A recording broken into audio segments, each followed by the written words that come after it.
Latinoamérica, escucha, despierta tu mente, atrévete a pensar, cuestiona todo, rompe la verdad. Es tiempo de liberar la mente, el poder está en TVLex, donde hay más para encontrar. TVLex.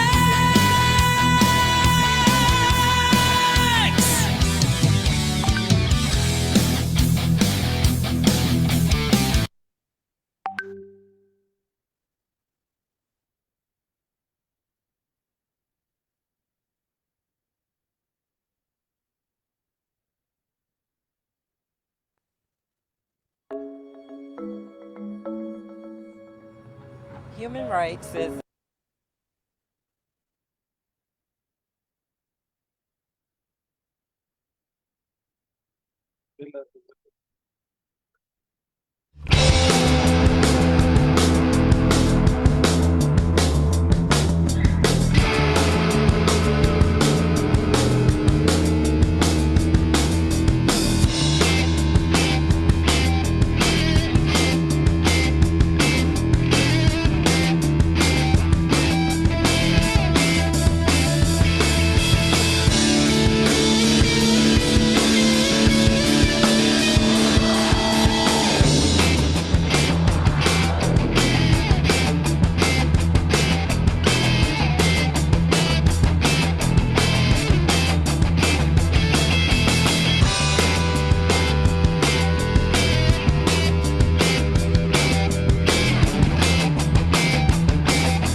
Nos vemos todos los miércoles en el foro del Foro de Integración Cultural y Académica por TV Andor Lex, 12 horas México, 13 horas Bogotá.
Hola, ¿qué tal?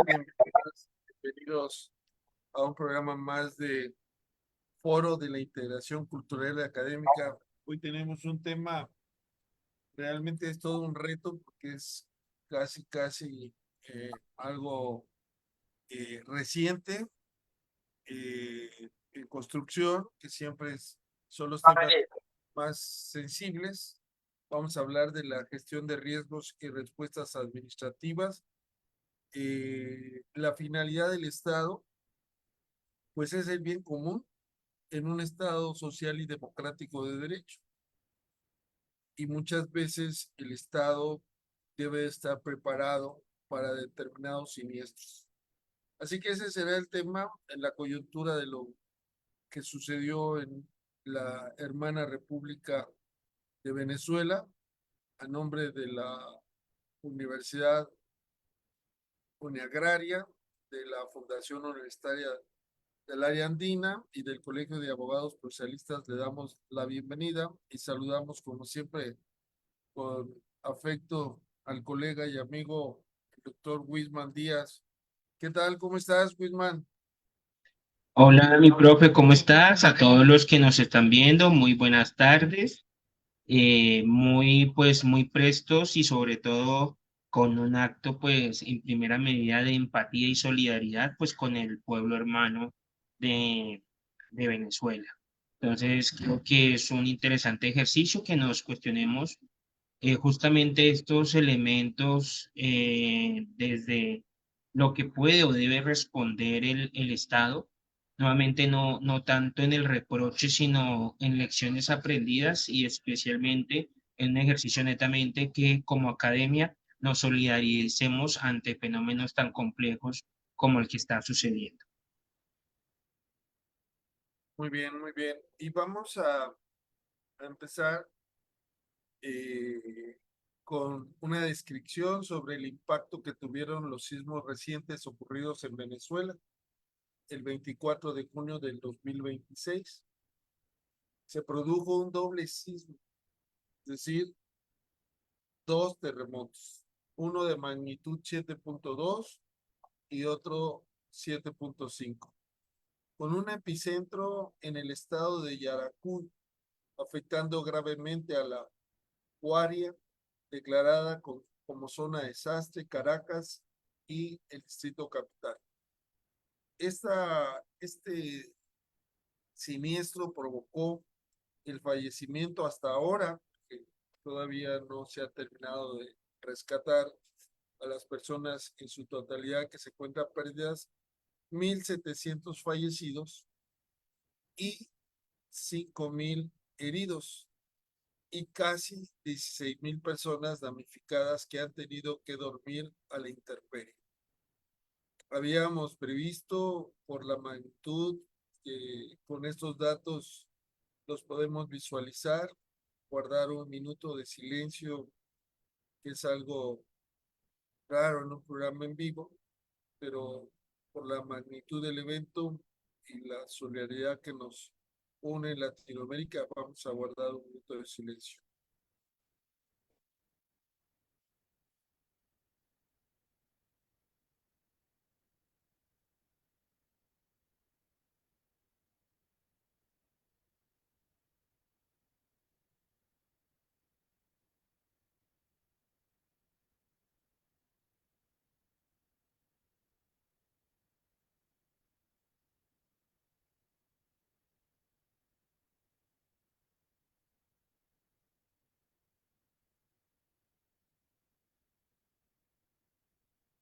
Bueno, muchas gracias. Estimado Whitman, ¿cómo ves esta tragedia humana en Sudamérica? Gracias, Doc. Yo creo que aquí nos toca partir de un elemento muy importante y yo procuro hacerlo siempre que desarrollo ponencias en mi temática, uno de mis temas principales que desarrollo en temas de investigación, que es lo referente a víctimas. Entonces, yo creo que el primero es como hacer un salvamento o una parte inicial, aclarando que si bien vamos a hablar de argumentos, de datos, de estadística, pues siempre tenemos presente que detrás de los números hay familias, hay unos rostros, unos dolientes que su merced ya pues previamente los ha mencionado. Entonces, partiendo de esa solidaridad y respeto por todas las víctimas, queremos pues también en este marco justamente cuestionar algo muy importante. Y lo primero es, ¿se puede evitar? Y la respuesta con lo que sucede con muchos desastres naturales que son recurrentes en nuestras regiones y pues recurrentes de forma general, pues la cuestión es que no. Entonces, la gran pregunta es, ¿por qué podemos hablar de posible responsabilidad del Estado o elementos de responsabilidad con respecto a una adecuada gestión del riesgo en temas de desastres naturales? Y es ahí donde entran temas muy importantes como son los espacios de prevención y los espacios de atención inmediata. Porque si bien estos fenómenos no se pueden evitar, la forma en la cual se preparan las sociedades, las comunidades lideradas por el Estado y la forma de atención inmediata, sí son elementos que pueden suceder. Esto lo traigo a colación. En el caso colombiano hemos tenido varias circunstancias al respecto. Incluso en su momento se dio pues una premiación a un periodista colombiano que pues lamentablemente falleció.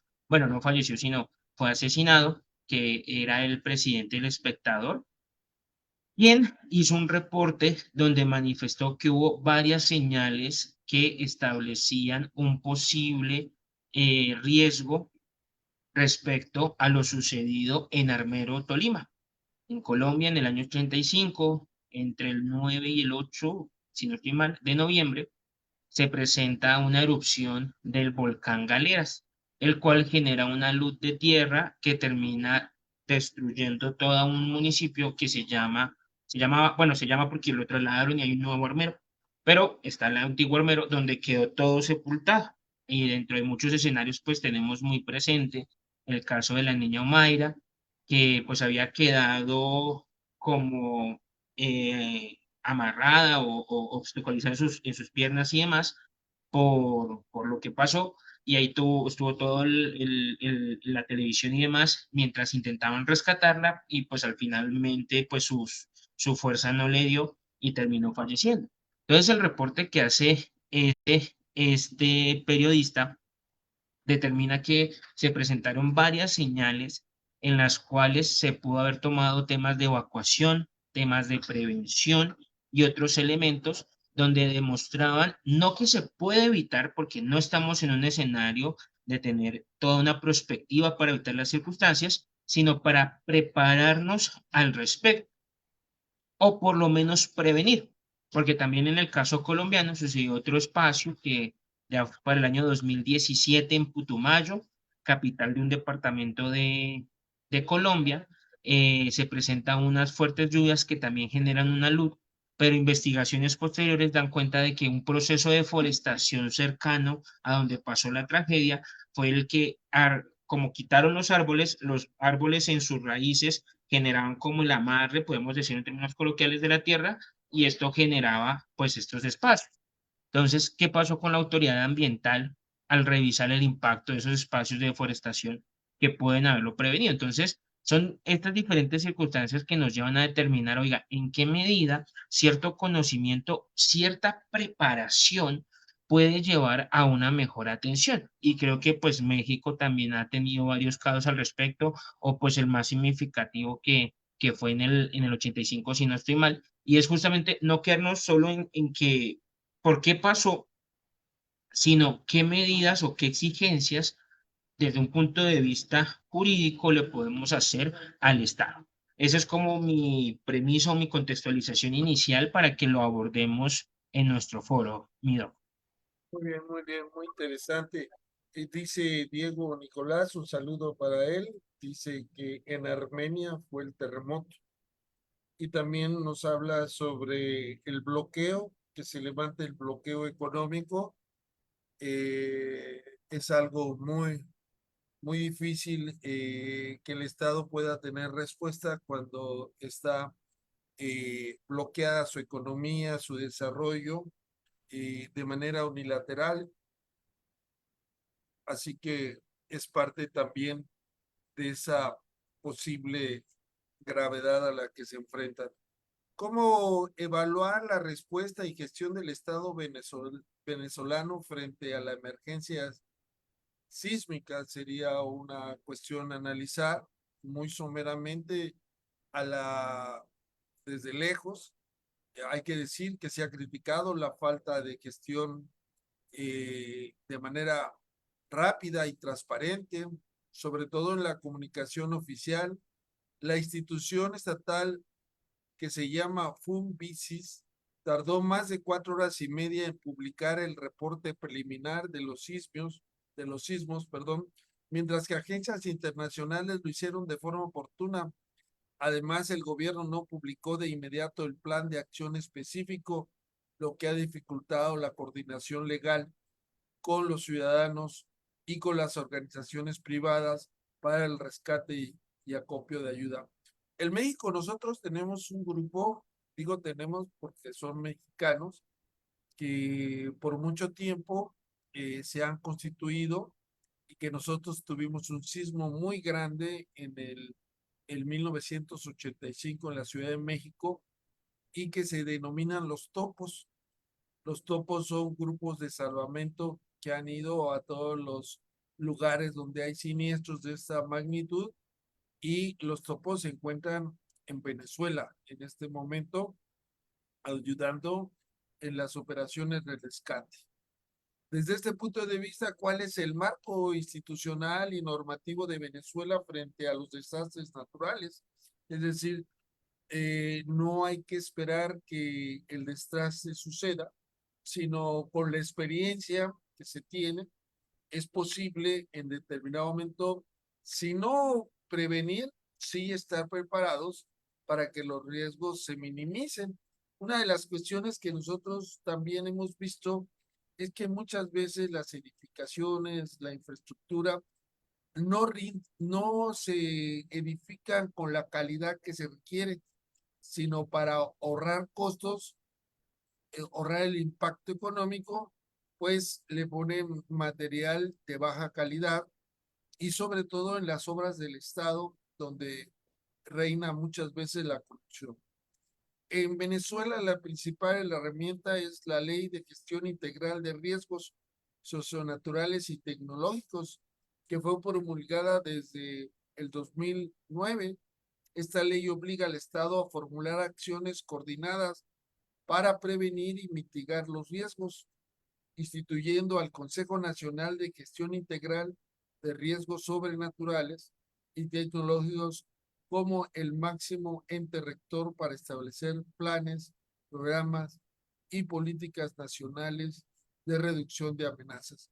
Una de las cosas que hay que decir es que, pues siempre que se presentan estas situaciones de esta magnitud, yo quiero comentarte, Wisman, que yo me encontraba en Paraguay, en Encarnación, en un congreso con el doctor Pablo Villalba Bernier, y de repente me enteré que en Chiapas, donde vivo, en Tuxtla Gutiérrez, había sucedido un siniestro de una magnitud, la verdad que cuando escuché el número me espanté, 8.4. 8.4, estamos hablando que el más alto ahora en Venezuela fue 7.5. Y la ciudad no quedó, afortunadamente, tampoco tiene muchos edificios, pero la magnitud del terremoto no fue tan salvaje como inclusive el de la Ciudad de México, que fue 7.5, si no mal recuerdo. Entonces, una de las lecciones que cada uno tiene sus características, ¿verdad? Y sus peculiaridades, inclusive el tipo de sismo, si es, eh, ahorita se me fueron las palabras, si es oscilatorio o trepidatorio, ¿no? Entonces causan diferentes efectos en la población. Pero, ¿cuál sería la mejor respuesta que podría tener el Estado? Uno, previniendo lo más posible los efectos que pueden tener estos grandes siniestros. Y dos, la respuesta inmediata cuando suceden. Y sobre todo, por ejemplo, siempre que se habla de Venezuela, se habla de que es el país que tiene las reservas de petróleo más grandes, pero parece ser que eso, en lugar de ser un beneficio para los venezolanos, también se puede convertir en un lastre en el desarrollo humano. ¿Qué más podemos agregar, Wilman? Bien, profe, yo creo que aquí es donde justamente, partiendo del hecho de que no son circunstancias que se puedan evitar, empezamos a irnos hacia otros espectros donde la intervención pueda ser mayor. Entonces, una de ellas, pues, es principalmente el conocimiento de lo que pueda suceder, y es aquí donde el fortalecimiento de instituciones técnicas adquieren un valor relevante. Por ejemplo, nosotros estamos muy cerca de comenzar algo muy fuerte que es un super niño, donde un fenómeno natural del super niño, donde vamos a ver una disminución en las precipitaciones de agua muy fuerte que pueden llevar hacia problemas de abastecimiento de agua potable, problemas respecto al calor, problemas incluso energéticos. Y esta información se obtiene porque hay un instituto técnico que evalúa estos fenómenos, no en un ejercicio de prevención, pero sí de preparación. Entonces, ya aquí viene un primer punto de partida muy importante, y es el conocimiento de nuestro entorno. Entonces, entender que los fenómenos naturales pueden ser variados. Fenómeno del niño, inundaciones, terremotos, entre otras, incluso pues técnicamente, todo lo que implicó para nosotros la pandemia, que también pues técnicamente sí es un fenómeno en la medida de establecer que fue una pandemia como tal, pues justamente son estos escenarios los que llevan a determinar justamente la importancia de un conocimiento, pero no puede ser un conocimiento en el cual sea yo creo, yo considero. Si bien esto va a ser respuesta del Estado, es importante que se presente una destinación para estudios técnicos, desarrollo tecnológico y demás, que justamente permita tener un conocimiento de los posibles fenómenos que se puedan presentar, y a partir de ese conocimiento hacer algo muy importante, que es una preparación de absolutamente todos los actores sociales.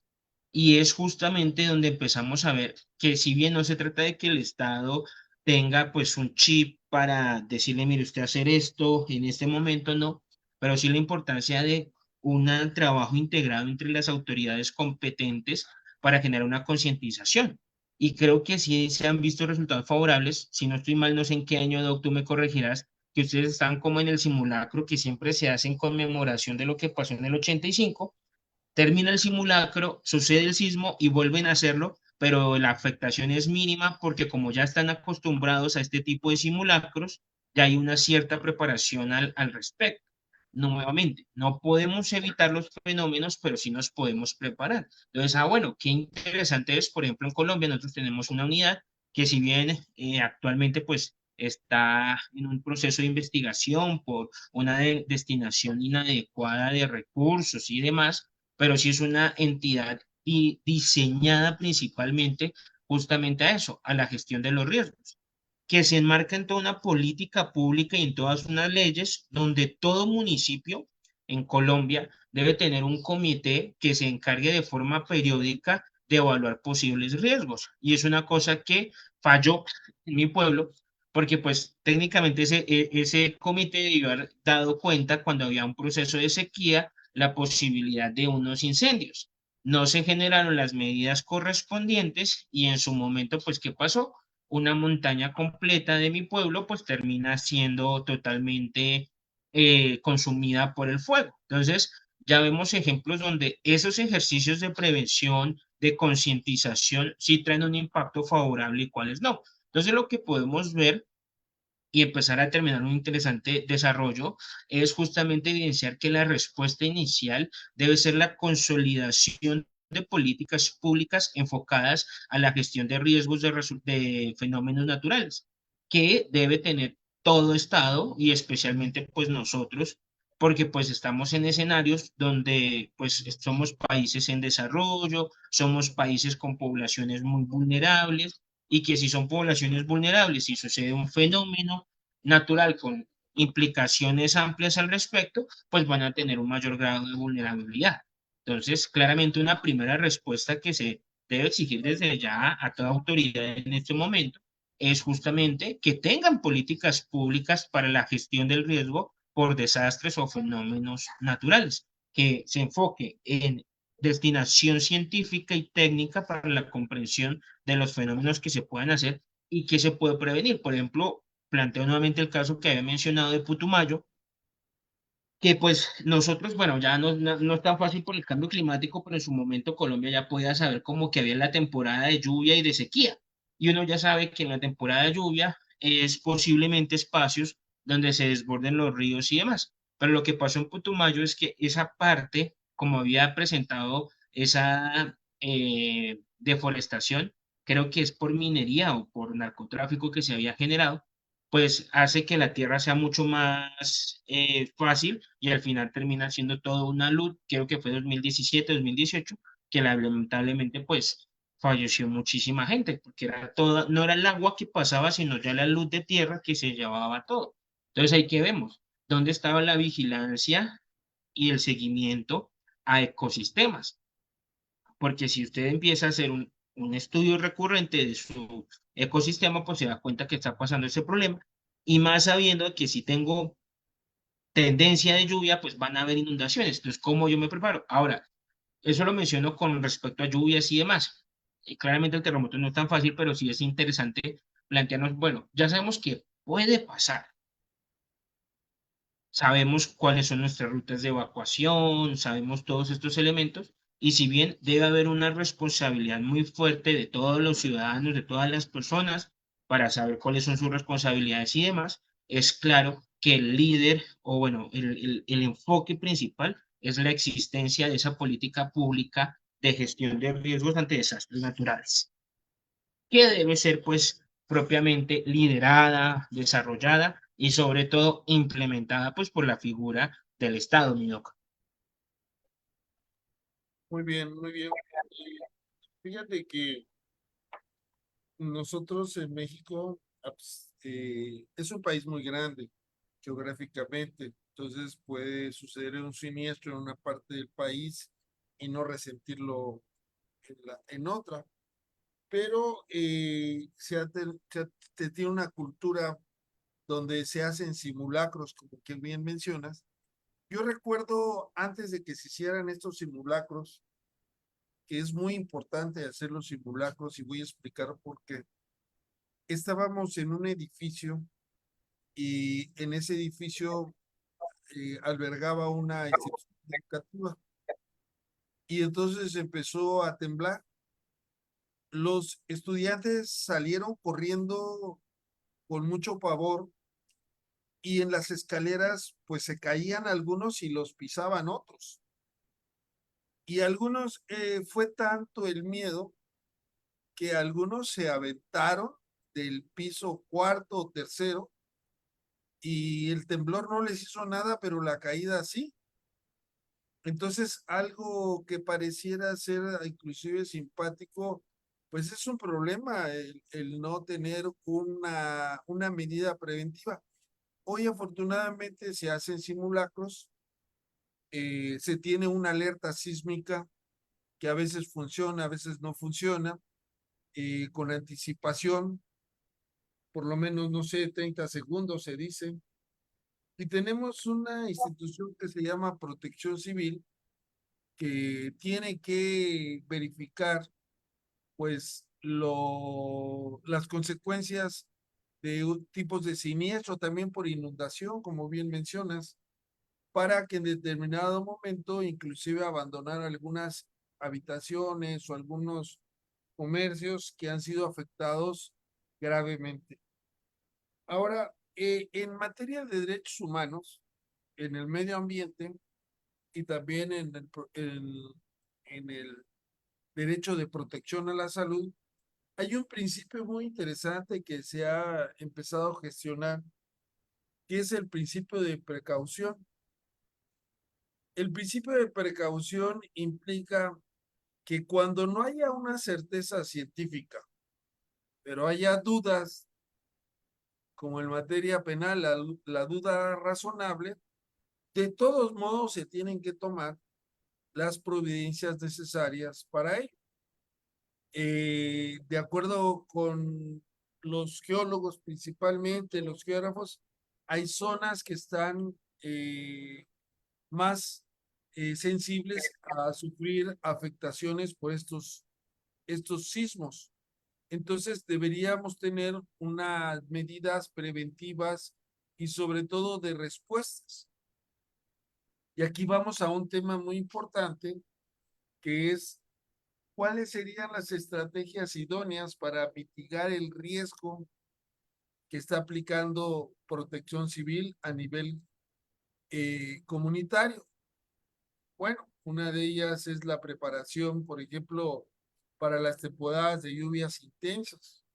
Sabemos que en determinados lugares, sobre todo en algunas ciudades donde antiguamente por ahí corría el río, pero ahora con el asfalto, las casas, los edificios, pues ya no hay río, pero cuando cae una fuerte lluvia, pues el agua recorre el cauce que antes tenía y llega a producir grandes inundaciones. Entonces aquí es donde Protección Civil y otras instituciones deben afocar para aplicar una regla que se llama prevención, preparación y mitigación. Prevención, preparación y mitigación. Esto incluye la conformación de brigadas, de comités de gestión de riesgos en centros educativos y comunidades, despliegues de códigos QR para facilitar información de emergencias y dotación de nuevos equipos a las zonas operativas de evaluación de daños. También recuerdo que en alguna ocasión en Brasil había una empresa que utilizaba material radioactivo y esa empresa cerró sus instalaciones, pero dejó material radioactivo. Y entonces cuando trabajadores, ya pasado el abandono de esa empresa, llegaron al lugar a tratar de reconstruir, pues se afectaron de radiación y empezaron a llevar esa radiación en su cuerpo, en su ropa, y empezaron a contaminar a los demás, a las demás personas. Entonces se tuvo que establecer un cordón de ese poblado de Brasil, que no recuerdo el nombre, para mitigar el daño, para que no hubiera más contagio y encontrar la fuente de la energía para controlar.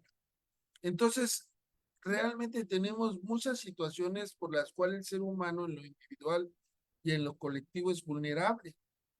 Y el desarrollo y la historia y la memoria social nos debe ayudar para mitigar los daños y para prevenirlos y cuando se presenten, pues prepararnos.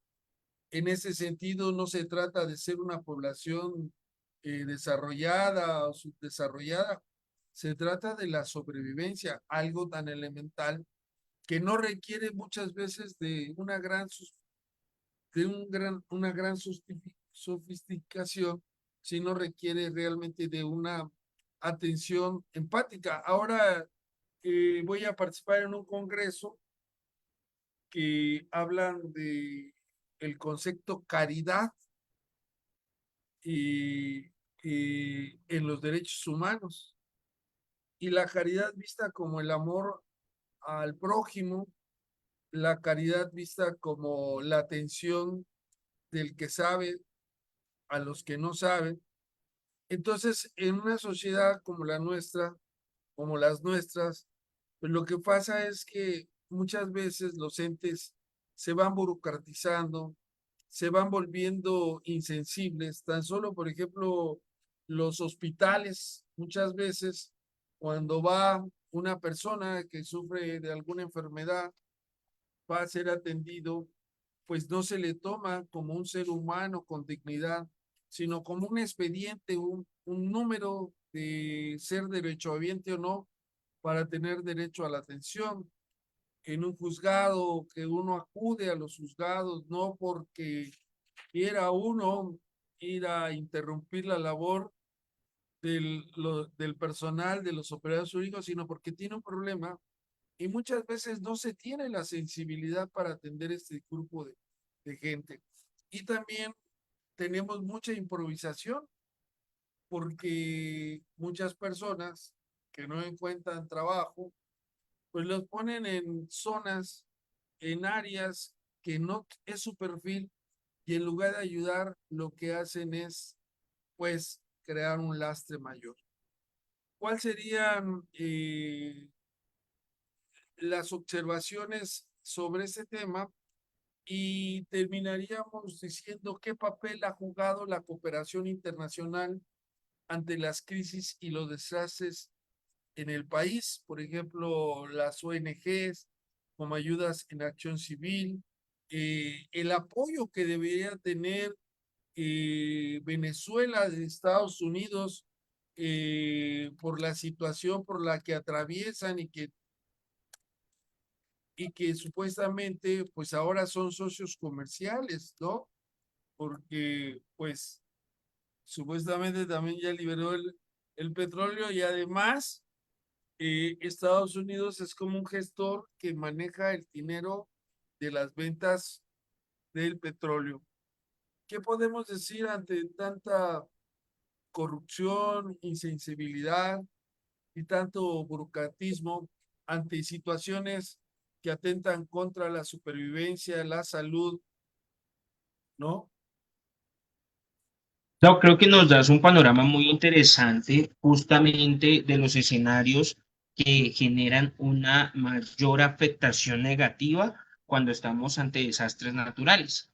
En esa perspectiva o en esa realidad es donde justamente contar con una política pública de gestión de riesgos ante desastres naturales se convierte en una primera herramienta de administración pública que resulta ser funcional para estas circunstancias, porque la mención de existir una política pública no se resta en decir cómo nos preocupan los desastres naturales.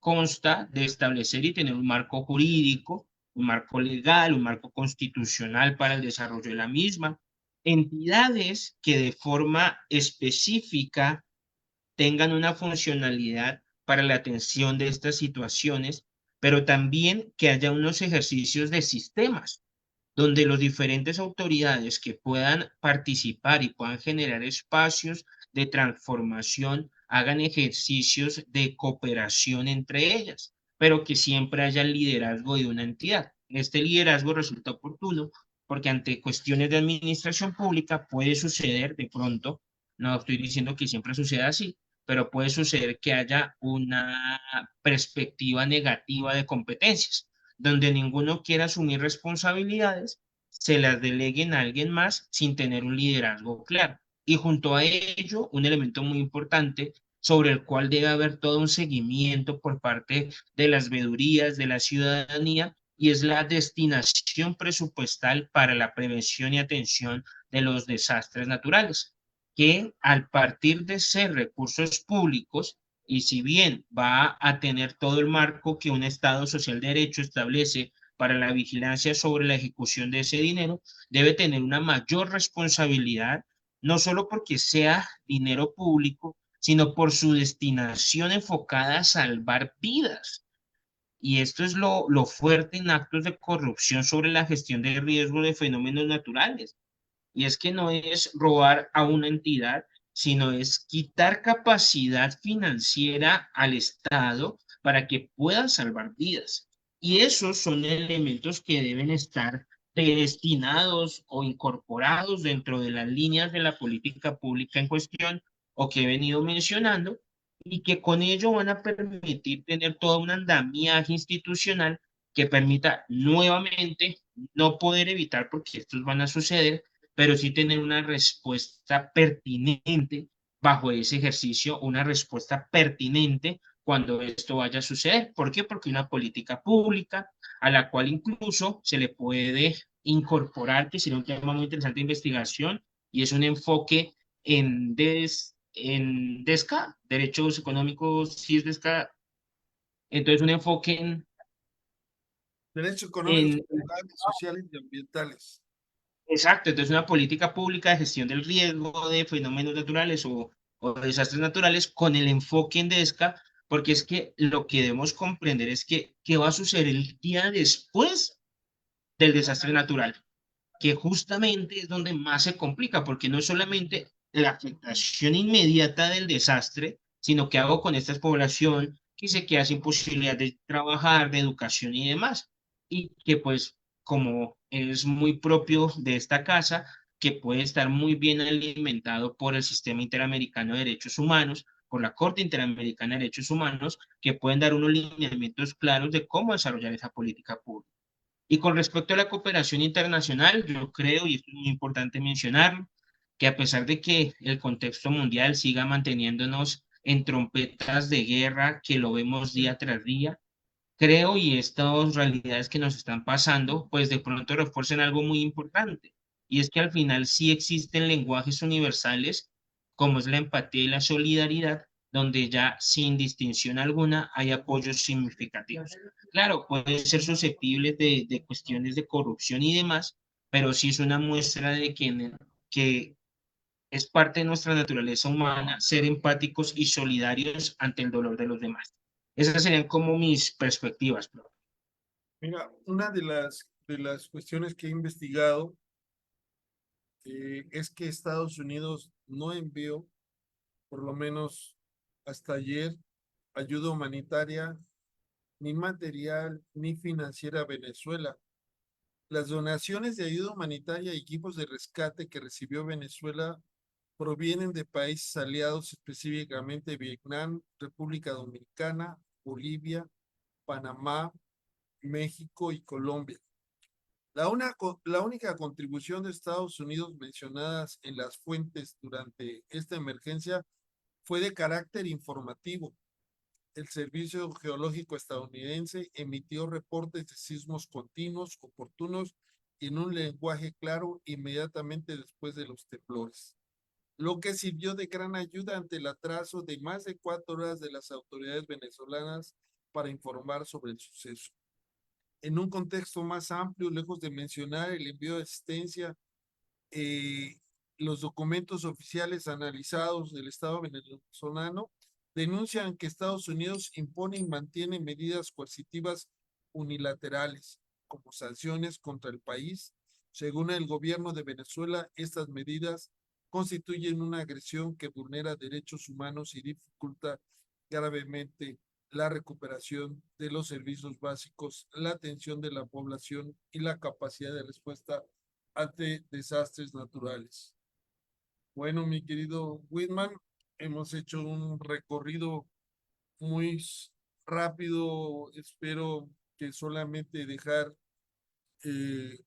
una idea de que individual y socialmente todos somos vulnerables y debemos de, con el uso de la razón y la inteligencia, establecer medidas preventivas una vez presentado el siniestro, que es incontrolable cuando se presente, pues tener una pronta respuesta y sobre todo mitigar los daños que pueda hacerse haciéndolo de manera oportuna y eficaz.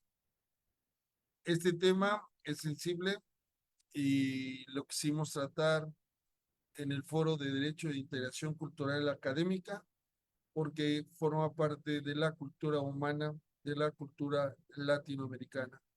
Muchas gracias, Whitman. Saludamos Muy bien, a profe. Aguilar Ordóñez, que saluda a todos, ¿no? Y que manda una colaboración al Fondo de Siniestros que estás administrando, Whitman. No, no, no, no, nada de eso, nada. Solo académico, solo académico. Bueno, pues nos vemos pronto, Whitman. ¿Dónde más? En TVLX, mi profe. Bueno, nos Y vemos el próximamente en próximo miércoles. Que la pases muy bien. lo mismo, profe, cuídate. Biden.